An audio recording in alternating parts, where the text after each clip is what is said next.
One of the factors that keeps food prices consistent is the stocks-to-use ratio. Right now, the grain markets have been going back and forth over whether or not we'll have enough grain to add to our surplus come harvest time. Joining us now with this week's Bottom Line is Neil Melancon. And Neil, after the recent USDA report, are we any closer to what traders were expecting as far as the stocks-use report goes? Well, Mike, actually the USDA report was a rather bullish one, with the USDA finally taking into account all of the acres lost due to a wet and cold spring for most places in the country. We still haven't factored in losses due to the summer weather, though, so overall the crop forecast looks like it's headed towards a smaller one than expected.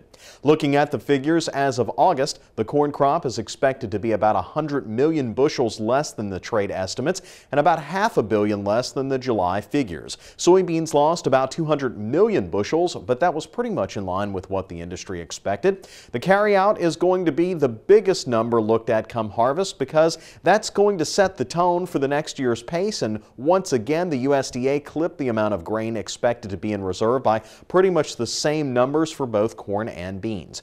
Now, both those figures are still low and could go lower yet, as there could be a greater toll from the heat wave that rolled across the Corn Belt this summer. The bottom line is that October numbers will be the most telling, but this report is still more evidence that the crop this year is not living up to expectations.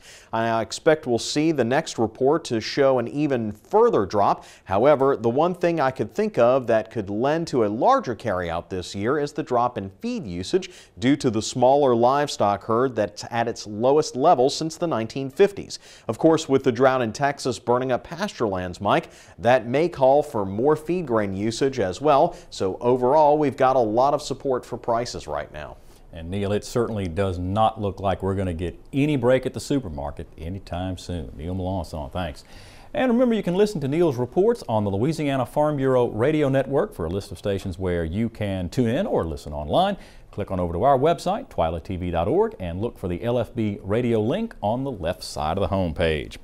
That does it for this edition of This Week in Louisiana Agriculture. Join us next week when Avery Davidson shows us the animals that can cause problems for farmers and ranchers and the best ways to prevent them from becoming a nuisance to you. Until then, you can watch any of our stories online. Visit our website at twilatv.org. For all of us here at This Week in Louisiana Agriculture, I'm Michael Dana. Thanks so much for watching, everybody. Hope to see you again right here next week.